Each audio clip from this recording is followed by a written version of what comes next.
ഒരുപാട് നാളുകൾക്ക് ശേഷം കുറെ നല്ല ആൾക്കാരുടെ കൂടെ ഒരു സിനിമ ചെയ്യാൻ പറ്റുന്നതാണ് അതിൻ്റെ ഏറ്റവും വലിയ സന്തോഷം. പ്രത്യേകിച്ച് ഷാജി പറ്റില്ല അല്ല, അത് നല്ല സിനിമയ്ക്കപ്പുറം നല്ല ആൾക്കാരുടെ കൂടെ സിനിമ ചെയ്യാൻ പറ്റുക എന്ന് പറയുന്നത് ഭയങ്കര വലിയ കാര്യമാണ്. കാരണം നമ്മൾ നല്ല ആൾക്കാരെന്ന് പറയുമ്പോൾ സിനിമയിൽ നല്ല ആൾക്കാരില്ല എന്നല്ല, വളരെ കുറവാണ് എന്നുള്ളതാണ്. അപ്പൊ ചേട്ടൻ എന്നോട് കഥ പറയുന്ന സമയത്ത് തന്നെ എന്നോട് പറഞ്ഞ ദിവസങ്ങൾ ഇത്രയും ദിവസത്തിൽ നമ്മൾ തീർക്കും, അത്രയും ദിവസം എടുത്തുള്ളൂ. എൻ്റെ വീടിനടുത്ത് തന്നെ ഷൂട്ട്. പല കാരണങ്ങളുണ്ട് എനിക്ക് ഇന്ന് ഇത് സഹകരിക്കാൻ. എന്ന് വെച്ച് കഴിഞ്ഞാൽ എനിക്ക് തൊട്ടപ്പുറത്താണ്, എനിക്ക് വന്നു പോകേണ്ട ദൂരം ഉണ്ടായിരുന്നുള്ളൂ. ഒരു സ്കൂളിൽ, അതൊരു സ്കൂൾ മാഷായിട്ട് ഇത്രയും സുഖമുള്ള, അല്ലെങ്കിൽ ഇത്രയും പ്രത്യേകിച്ച് ഒന്നും ചെയ്യേണ്ടി എനിക്ക് വന്നിട്ടില്ല. പ്രത്യേകിച്ച് അതും ദേവനന്ദയുടെ സ്ക്രീന് ഷെയർ ചെയ്യാൻ പറ്റിയതൊരു ഭാഗ്യമായി ഞാൻ കരുതുന്നു. കാരണം വളരെ പ്രൊഫഷണൽ ആയിട്ട്, എന്ന് വെച്ച് കഴിഞ്ഞാൽ ചേട്ടൻ പറഞ്ഞ പോലെ എന്നോടൊരു വാക്ക് പോലും സെറ്റിൽ സംസാരിച്ചിട്ടില്ല, അല്ലേ? എന്നോട് മിണ്ടിയിട്ടില്ല. ഞാൻ എന്തെങ്കിലും ചോദിച്ചാലേ ഉള്ളൂ. അപ്പൊ ഞാൻ ദേവനന്ദയുടെ പല ഇന്റർവ്യൂ ഒക്കെ കണ്ടിട്ട് ഞാൻ പ്രായത്തിൽ, എന്ന് വെച്ചാൽ ദേവനന്ദ സംസാരിക്കുന്ന ചില കാര്യങ്ങൾ കേട്ട് ഞാൻ എൻ്റെ ചെറുപ്പകാലത്തിൽ എനിക്ക് ഇതുപോലൊന്നും ചിന്തിക്കാൻ കഴിഞ്ഞില്ലല്ലോ എന്ന് ഞാൻ ചിന്തിച്ച് ഉറങ്ങാതൊക്കെ ഇരുന്നിട്ടുണ്ട്.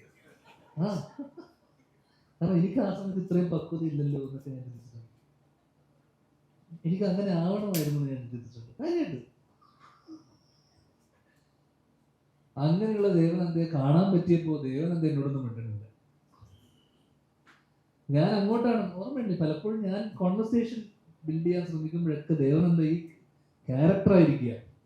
അപ്പൊ ഞാൻ പലപ്പോഴും ഈ സീനിനകത്ത് തന്നെ ദേവനന്ദ വിഷമിച്ചിരിക്കുമ്പോഴൊക്കെ ഞാൻ പോയി, അല്ലെങ്കിൽ ദേവനന്ദ പല പല സാഹചര്യങ്ങളിൽ നിൽക്കുമ്പോഴൊക്കെ ഞാനാണ് അങ്ങോട്ട് പോയി സംസാരിക്കുന്നതും അങ്ങോട്ട് പോയിട്ട് മോളെന്താ മാറി നിൽക്കുന്നതൊക്കെ ചോദിക്കുന്നത്. ആ അവസ്ഥയായിരുന്നു ഈ സീൻ കട്ട് ചെയ്തതിന് ശേഷവും പലപ്പോഴും ഞാൻ അങ്ങോട്ട് പോയി സംസാരിക്കേണ്ടി വരുന്നു. അപ്പോഴാണ് ഞാൻ മനസ്സിലാക്കിയത് മോള് ഭയങ്കരമായിട്ട് ആ ക്യാരക്ടർ പിടിച്ച് അതിനകത്തങ്ങ് ജീവിക്കായിരുന്നു തോന്നുന്നു. അപ്പൊ അതൊരു വലിയ സന്തോഷം. കാര്യമായിട്ട് പറഞ്ഞ കേട്ടോ, തമാശൊന്നുമല്ല, കാര്യം. പിന്നെ സാറിന്റെ സ്കൂളിൽ തന്നെയാണ് നമ്മൾ ഷൂട്ട് ചെയ്തത്. അപ്പോൾ ആ സ്കൂളിനടുത്ത് ഞാൻ അതിനകത്ത് തൊട്ട് മുന്നേ പ്രിൻസൺ ഫാമിലി സിനിമ ഷൂട്ട് ചെയ്തിട്ടുണ്ട്. അപ്പോൾ കുറേ കാലത്തിന് ശേഷം ഒരു സ്കൂൾ അങ്കണത്തിലൊരു സിനിമ ഷൂട്ട്, അതൊക്കെ ഒരു ഭയങ്കര ഒരു രസമുള്ള, അല്ലെങ്കിൽ നല്ലൊരു ഓർമ്മയായിരുന്നു. ആ ചുരുക്കം ചില ദിവസങ്ങൾ ഉണ്ടായിരുന്നുള്ളൂ. അത് കഴിഞ്ഞ് ഞങ്ങൾ, എനിക്ക് തോന്നുന്നു, പാലയിലേക്ക് ഷിഫ്റ്റ് ചെയ്തു. അവിടെയും ഒരു ഭയങ്കര രസമുള്ളൊരു വീട്, ആ വീട്ടിലായിരുന്നു ഷൂട്ട്. എനിക്ക് അവിടെ ഒരു ദിവസം ഉണ്ടായിരുന്നുള്ളൂ.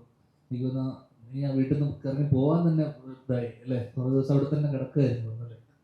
കാരണം അത്രയും മനോഹരമായിട്ടുള്ള ലൊക്കേഷൻ, കുറേ നല്ല ആൾക്കാർ. സത്യം പറഞ്ഞു കഴിഞ്ഞാൽ ചുരുങ്ങിയ ദിവസങ്ങളെ ഉണ്ടായിരുന്നെങ്കിലും ആ നല്ല ദിവസത്തെ കുറേ, ആക്ച്വലി ആ ദിവസങ്ങളിലെ ചുരുങ്ങിയ ദിവസങ്ങളിൽ കുറേ നല്ല ഓർമ്മകൾ സമ്മാനിച്ച ഒരു ചെറിയ കുഞ്ഞു സിനിമയാണിത്. ഇതിൻ്റെ കഥയോ അതിൻ്റെ പശ്ചാത്തലമോ ഒന്നും പറഞ്ഞു കഴിഞ്ഞാൽ ചിലപ്പോൾ അതിൽ പിന്നെ നമുക്ക് പെട്ടെന്ന് ഇന്റർപ്രറ്റ് ചെയ്യാൻ പറ്റുന്ന ഒരു ചെറിയ കുഞ്ഞു കഥയാണ്. അപ്പം അതിനെക്കുറിച്ച് ഞാൻ പറയുന്നില്ല. എന്തായാലും ഒരുപാട് നല്ല ഓർമ്മകൾ സമ്മാനിച്ച ഈ സിനിമ മാർച്ച് 27 തിയേറ്ററിലെത്തുന്നു. എല്ലാവരും തിയേറ്ററിൽ പോയി കാണുക. ഒരുപാട് സന്തോഷം.